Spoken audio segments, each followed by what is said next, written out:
Good morning everyone.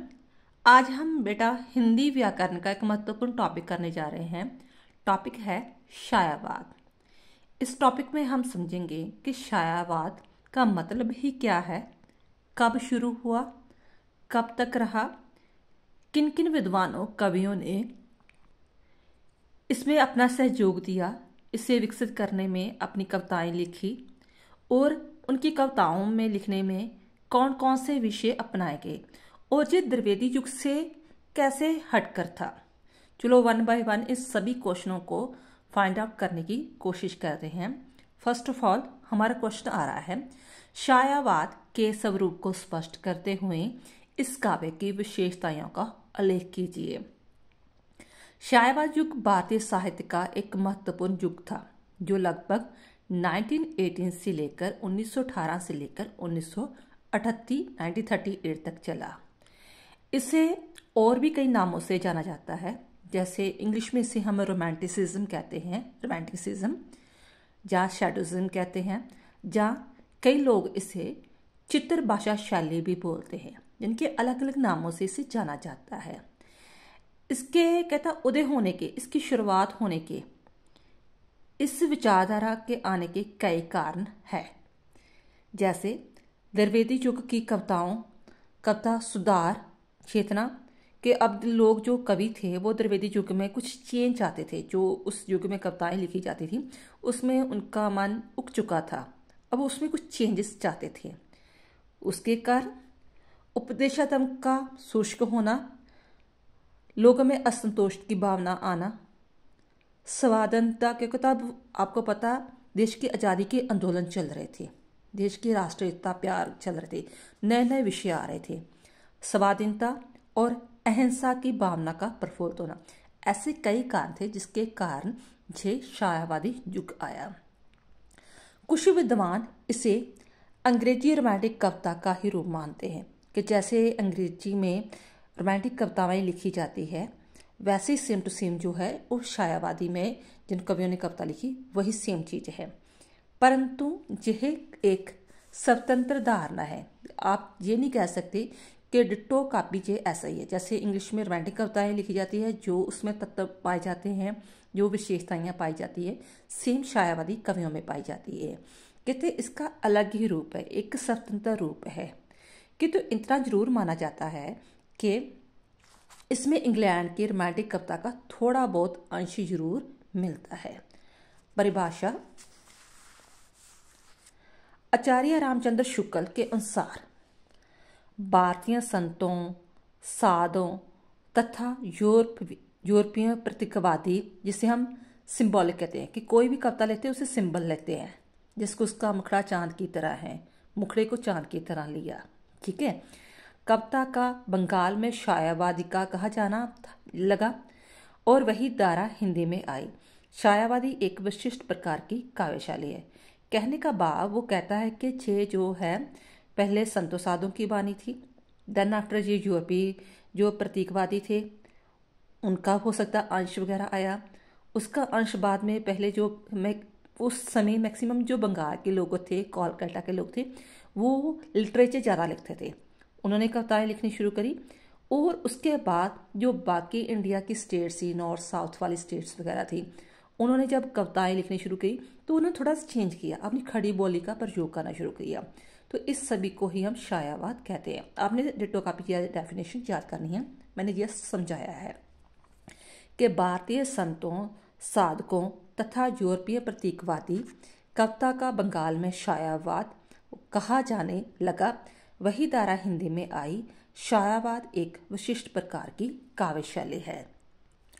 आगे चलकर doctor Ramkumar Verma भी कुछ ऐसी ही डेफिनेशन देती है इसकी कि परमात्मा की छाया आत्मा पर, और आत्मा की छाया जब परमात्मा पर पड़ती है तो उसे हम शायावाद कहते हैं।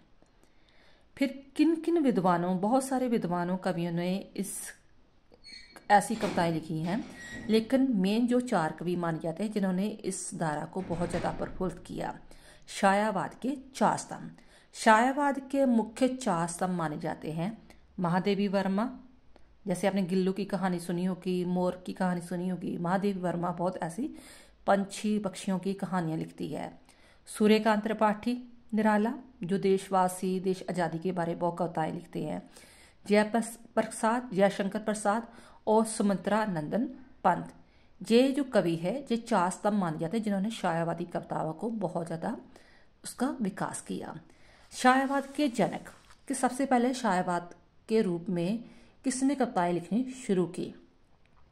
जयशंकर प्रसाद ने हिंदी काव्य में शायावाद की स्थापना की, जिसके द्वारा खड़ी बोली को काव्य में कमनीय मधुर्य की रससिद्ध धारा प्रभावित हुई और वह काव्य की सिद्ध भाषा बन गई। कि जयशंकर प्रसाद ने ही जो इस धारा को प्रफुल्लित किया। स्टार्टिंग में सबसे द्विवेदी युग से हटकर बिल्कुल अलग कविताएं लिखी और उसने अपनी कविताओं में खड़ी बोली का प्रयोग किया। तो उसकी जो कविताएं थी उसमें एक रस प्रदान था। ठीक है, नेक्स्ट है काव्यगत विशेषताएं। काफ़ी विशेषताएं हैं तो मैंने इसमें कुछ ही डिस्क्राइब की है, आगे जो नहीं की वो अपनी तरफ से आप लिख सकते हो। शायवादी की निम्नलिखित जो विशेषताएं पाई जाती है: आत्मा अव्यक्ति, जिसे हम व्यक्तिवादी की प्रधानता भी कह सकते हैं, नारी सौंदर्य, प्रेम चित्रण, प्रकृति प्रेम, राष्ट्रीय जागरण, रहस्यवाद, स्वच्छंदतावाद, कल्पना की प्रधानता, दार्शनिकता। हमारा फर्स्ट पॉइंट आता है आत्म अव्यक्ति। आत्म अव्यक्ति का कहने का भाव के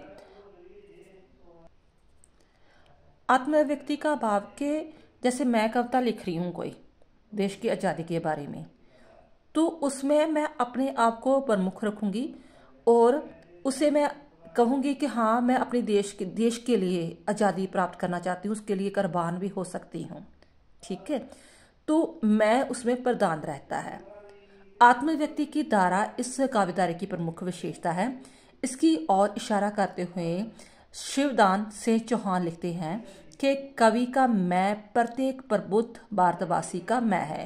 कि अगर जड़ा कवि है अपने आप को मैं प्रकट कर रहा है कि मैं भारत की शान बनूंगा, पूरा पढ़ लिख कर मैं देश का अभिमान बनूंगा, तो इट मीन्स मैं अपने आप को वो इंडिया के तौर पर रिप्रेजेंट कर रहा है कि मैं प्रत्येक प्रबुद्ध भारतवासी का मैं था। इसी कारण शायावादी काव्य में व्यक्तिगत सुख दुख की अभिव्यक्ति खुलकर हुई है कि जो भी एक व्यक्ति का दुख है इट मीन्स उस सारे समाज का ही वो सेम टू सेम दुख सुख है। ठीक है, निराला जी की कविता जहाँ भाव ये स्पष्ट होते हैं: मैंने मैं शैली अपनाई, देखा एक दुखी निज बाई, दुखी छाया पड़ी हृदय में, जट उमड़ वेदना आई।